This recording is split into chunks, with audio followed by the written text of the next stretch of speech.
We're back with our panel, but first we want to check in with our CBS News elections director, Anthony Salvanto, who's in New York this morning. Anthony, this effort by the establishment to come up with another nominee other than Donald Trump, how's that going so far? Not well.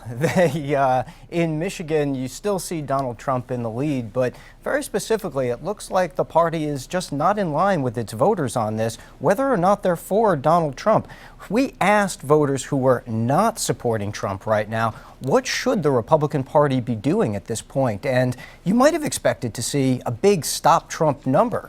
But you didn't. You actually saw a rather split decision here. You had 47% who said that the party should indeed be doing everything they can to stop Trump from getting the nomination. But a similar number, 37%, said that the party should rally behind Donald Trump and get behind him on the way to November if Trump keeps winning primaries. And another fifth who said, well, they're going to take this as a wait and see. So, you know, I think that this dovetails with what we see as the larger theme of this campaign, John, which is that voters, no matter who they're for, are just not in the mood to be told what to do by anybody that they see as related to the party establishment. So even though they don't like Donald Trump, they're not in a break glass and it's an emergency state of mind. Why can't the establishment move more people? Well, for one thing, voters tell us that when they hear someone is connected to the establishment, it actually makes them less likely to vote for that person, and that's by a 4-to-1 margin. So I think that what you're seeing here is more of this outsider theme that we've seen throughout the campaign. I think that's certainly playing out in Michigan, and I think it also speaks to the larger balancing act that the party has right now. So you've seen Donald Trump get over 3 million votes, and a lot of them profile as they're regular Republicans. He's won conservatives. You know, these voters do not appear to be in any mood to be told what to do by the party establishment. What do you do with those folks? Because you will need them come November in a lot of these battleground states, John. All right, Anthony Salvanto, thank you so much for being with us. Here in Washington, we're here with Molly Ball, who covers politics for The Atlantic. Michael Gerson is a columnist for The Washington Post. Ed O'Keefe is a political reporter for The Washington Post, and Ezra Klein is the editor of Vox.com. Molly, I want to start with you. There was a flash mob of establishment people this week. They were all going to stop Donald Trump. How's that going for them? Well, I think they would say it's still in progress. I don't think you can say that something has failed when it's really only been underway for a week or two. What's remarkable is that it's taken so long to get going, that really the denial didn't end until well after voting had started and Trump had built up quite a bit of momentum. So there are a lot of people who fear that it is too late, but you have a couple of political action committees that have started up, that are seeking funding, that are airing ads in Florida. I think that is the main focus of a lot of these efforts right now. And as Anthony was saying, it is not a majority view in the Republican Party that Trump must be stopped. But I think it's very remarkable at this juncture to have a 43% plurality of a political party saying that they are hell-bent on stopping the frontrunner. Michael, you wrote about the alternatives. What's the most plausible one for actually stopping Donald Trump? Well, a lot of people will argue Cruz, who's in second place now. I mean, he's the presumptive challenger to this. The problem is that Cruz is to the right of Donald Trump on some issues like immigration, which I think does not solve that problem. So we're in a situation where the conservative critique of Trump is getting a little attraction, but the establishment case for Rubio has not gotten any attraction. And Cruz has kind of benefited here. The question is, can he win in states that don't have a lot of evangelicals and that are not closed primaries and caucuses? He hasn't proven that, adequately yet. And the 15th will determine this, and Florida will have a lot to do with it. What do you think, Ezra, about that idea that Cruz is now the alternative, and that's the way it should go for those who want to stop Trump? I think to some degree that's been true for a long time, and part of the failure of the party to stop Donald Trump has been a complete unwillingness to unite behind Ted Cruz.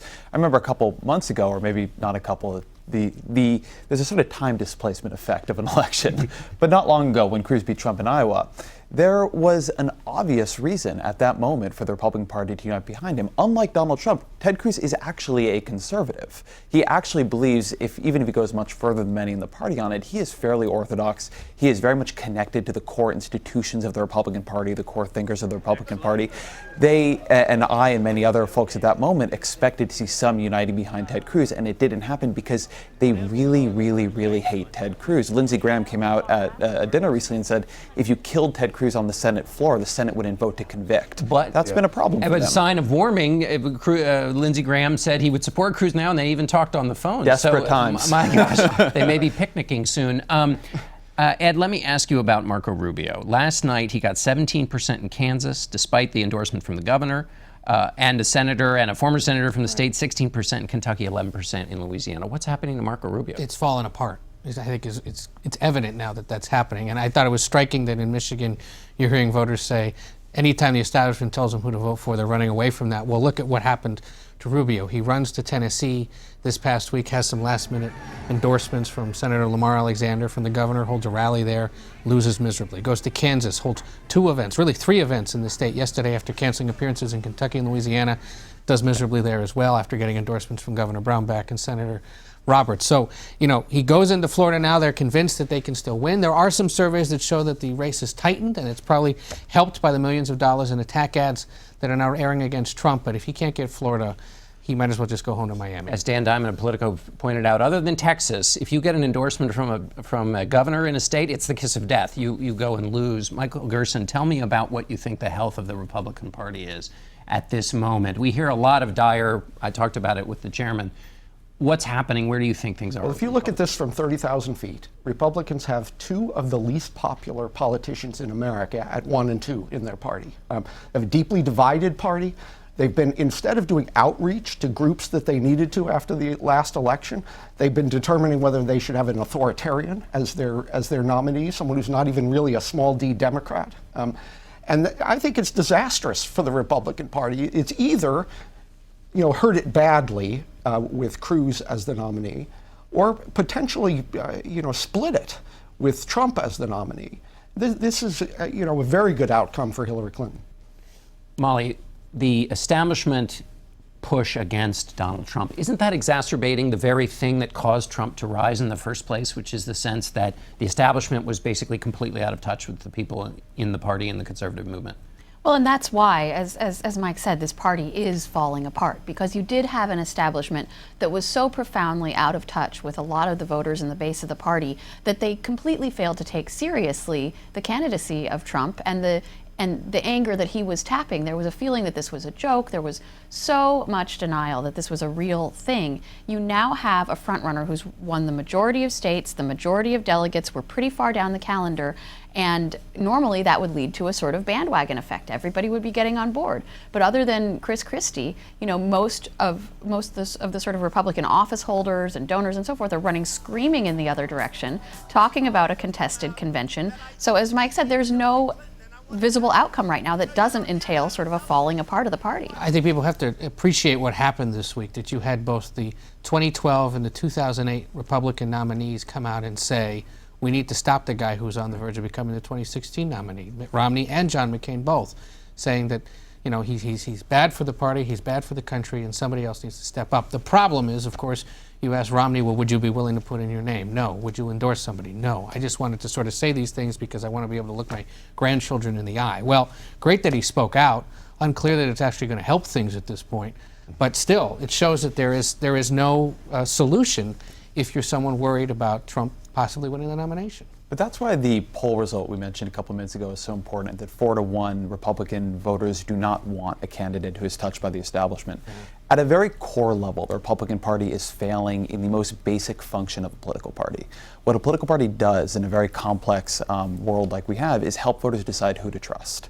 If you've gotten to a point where when the political party says, trust this guy, the voter says, oh, that's actually a disendorsement. Right. Then you've gotten into a very profound place of dysfunction because you've lost that function of organizing information for voters. Now they don't have very, very good ways to figure out who to trust. And that's going to be a really hard place for the public party to organize if the fact that the establishment is organizing can potentially become a boon for Donald Trump, because it shows that he is standing up to a Republican Party that Republicans no longer like. Quickly, Michael, before we switch to the I wouldn't underestimate that. I think Republicans found some effective attacks against Trump in the debate, both as a financial fraud and as an ideological fraud. That, I think, got some real momentum this week, those types of attacks. And going forward, I mean, that may be an important achievement of the week. Molly, on the Democratic race, Bernie Sanders, is it basically over for him? Is Hillary Clinton on her way to the nomination?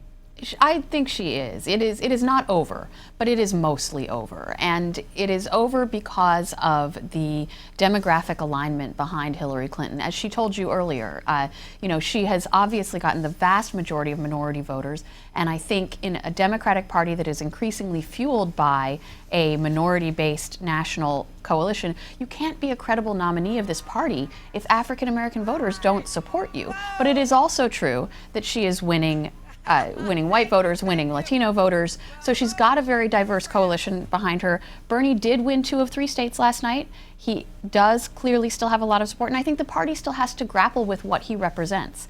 Even if he falls short, there has been a sort of uprising against the establishment in the Democratic Party as well by a vocal segment of the base that wants to see a more radical position.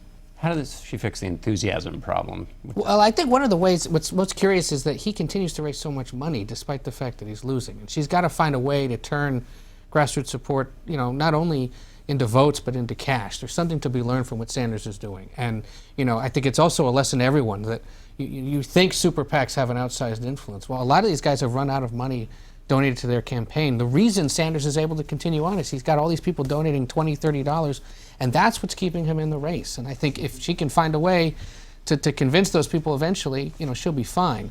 But certainly he still enjoys that gap. Ezra, what do you make of these stories in Massachusetts and Ohio of Democrats crossing over and registering as Republicans? Is that a real threat to the party, or are these people who are effective Republicans in the general election and it's not a big deal? I think that's usually what you see. I think every cycle we hear stories like that, and it never proves to be a very large effect on the ultimate race. Political scientists will tell you that what presidential campaigns do is they're a long process in which partisans are reminded of who they like and who they hate. And I think that speaks to your question a moment ago about the enthusiasm gap, too. The way Hillary Clinton will solve the enthusiasm gap is she'll be running against a Republican candidate, and very possibly a Republican candidate who will be scarier to Democrats than any Republican who's been nominated in generations.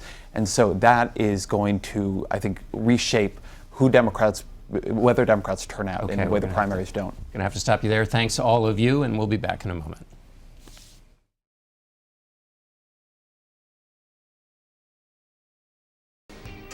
That's it for us today. Thanks for watching. Until next week, for Face the Nation, I'm John Dickerson.